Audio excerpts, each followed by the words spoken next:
Why more success feels heavier for women in business. Hi, everyone. My name is Katrina van Oudheusden, and I am your host of Did She Really Say That? And today I want to have a candid conversation with you about why more success feels heavier for women. To be honest, I hear this all the time by women in business. I'm doing everything I'm supposed to be doing, so why does this feel so hard? Or I'm doing everything and I'm still not getting leads, and I'm doing everything and I have no time for my family, and I'm doing everything and my bank account doesn't reflect what the hard work that I'm doing. And honestly, ladies, I get this because I've been there also. And honestly, not just once, but multiple times, to be honest.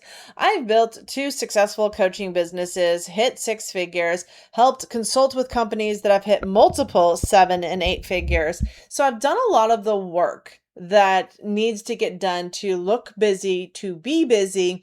But really, what I find it does the truth is that it's very frustrating when you look around and you feel like everyone else is building success with ease while you're over here wondering why everything feels so heavy, why it feels so hard, why you're not moving forward, why posting daily is the bane of your existence, right? Most women assume that the answer that's going to solve all their problems is that I need better systems or automation. I actually need more discipline because I'm not disciplined enough. I just need to push through and get through this. Wait, I need more consistency. If I do this long enough, it'll work. Maybe I need a better strategy. What is everyone else doing over there? Right? Those are the things that I hear. But in my experience, this actually isn't really the problem. See, what the real problem is that you're trying to build on a system that actually wasn't designed for you. And that's two different very things. So there's what you're trying to build and then what you actually want. And so when you're trying to grow a business, they tell you to scale harder, show up more, add more offers, be everywhere, do more. But the reality is when I talk to women in business, they want more time freedom. They want more financial freedom. And yet it feels like they're just building another high paying job where they have none of that. They want time with their family, flexibility in their day, space to breathe, right? Profit that doesn't come with constant pressure of performance, a business that supports their life, not one that takes it over, not one that has you doing more pressure, not a bigger business that costs them everything, including their peace. And this is where I think most business coaching gets it wrong. They start and dive right into the business. They start looking at your funnel, the strategy, the offer, the visibility plan. Man, they're going gung ho. And I know this because I was once one of those coaches, and I apologize now for having been that way.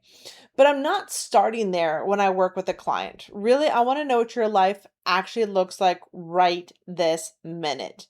What season are you at? What is going on in your day-to-day life? Are you exhausted? Are you carrying everything yourself? Are you building a business that looks successful on paper but really feels heavy in real life? To be honest, before we can even talk about scaling, we need to talk about capacity. And most women are trying to scale from depletion. That's not a strategy problem. That's a sustainability problem. You're not going to be able to keep your business going if you don't have the capacity. And we'll talk more about that later because that's going to be in future conversations, because that's one of the things that I feel like is really missing around this. See, what I want you to understand is that for centuries, medicine operated with an incomplete map around the female body and called it complete. We weren't looked at as a different human system. We were just male with female parts. We were inverted, right? And I share this because if medical history hasn't defined or mapped us as women, then what makes you think that business is mapped to us as women? It's not. There are certain things that are not taught to us women about how we think, how we cycle, how we experience life, and all the other responsibilities that we typically hold. I call those that invisible load, that weight that we carry. And I understand why we do it now and actually how to let that invisible weight go. But that's again going to be in another episode around this because what we've learned is that women were studied through a very male lens when it came to medicine. We accepted that as normal. We didn't question it as women because we weren't in positions of medical leadership. We weren't doctors. We were nurses and assistants, but we weren't surgeons or these women that are out there saying, "I have questions about the female body. Why aren't we having this a conversation?" Right? And this is no judgment. It's just how history was created. It's just what we had access to. And now through the last couple of century or a couple of decades, with this has changed for us, right? A lot of things about what we have access to are things that are new for us. We're now doctors, we're surgeons, we're CEOs, we're in industries that for years were predominantly male industries. And to some extent, we know that still exists, right? Yet, as we begin to move into the world of business, that same thinking that was done by the medical industry, this incomplete map of the female body, is also what we're experiencing as women in business. It's an incomplete business designing map. See, we were given a default system, a system that was taught around how men view productivity, capacity, and success. It is a linear output. It's very rigid in consistency, and it puts performance at all costs, right? So we weren't looked at as women. We were looked at as men. And to be honest, men only knew one way to teach us how to be successful, the same way they were taught. They, again, didn't see us as a different human being. They saw us as just a female version of a male. And that's crazy to me, right? But that's what we're up against. So when we entered those systems, we were told to adapt. We were told to push harder. We were told to stay consistent, work the system better, prove ourselves. How many of you ladies have out there tried to prove yourself over and over again?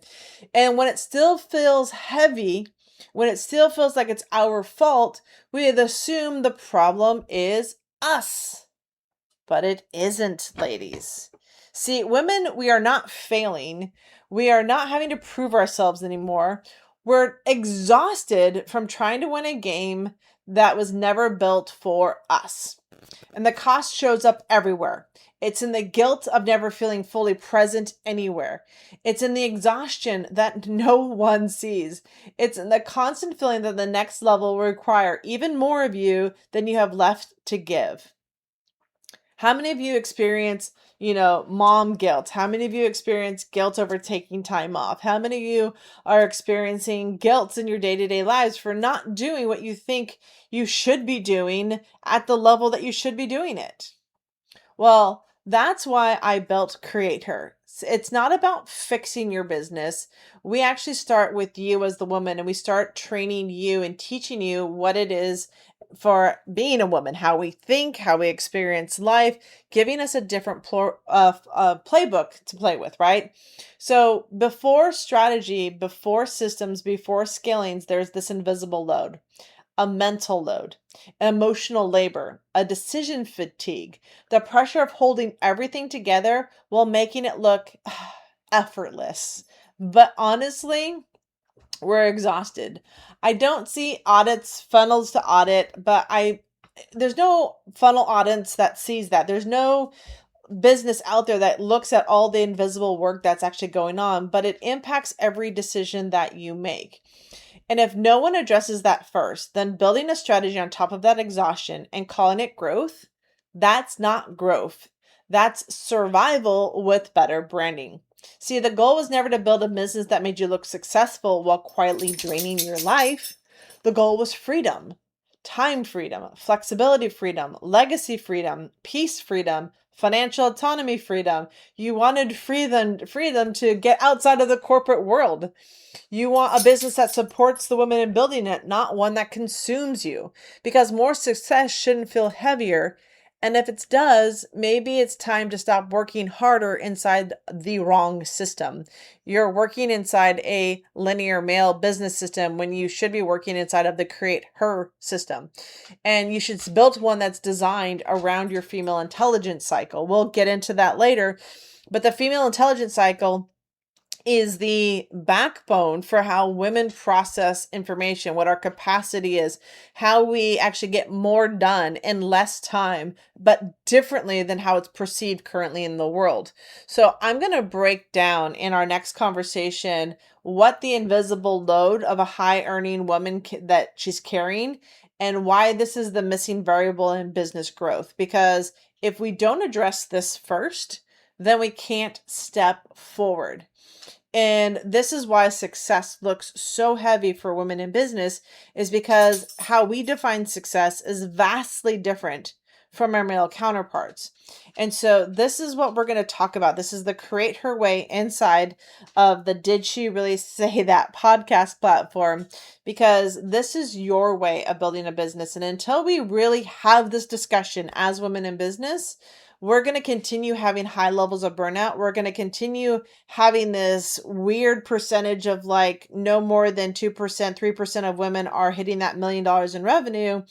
And this has got to change. And to change that, we can't keep using systems that were built for a male linear consistency when women are built for a cyclical consistency.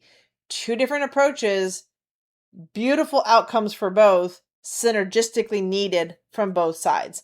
Understanding this as a woman first allows you to understand how your thinking process goes throughout the month, and then you can have better conversations. You'll better be able to articulate what it is you desire, want in your business. And inside of that, you can then teach the men how to work with you, because it's different and they're just as curious about this conversation as the women are. But honestly, women, you need to feel it and embody it first so that you can see it play out in your own mind, life, body, calendar. And that's why this is so important. So I want to thank you for joining me on this first episode of the Create Her Way. This is part of the Did She Really Say That podcast platform. I am your host, Katrina van Oudheusden, and I look forward to continuing this conversation with you. So if you found this useful, if you found this insightful, then definitely share this out and invite other women to listen in on this podcast, because we are ranked #1 for female business mentorship, and I want to continue that because I want to highlight and continue to highlight the incredible women that are doing extraordinary things in business, and it starts here with the Create Her Way.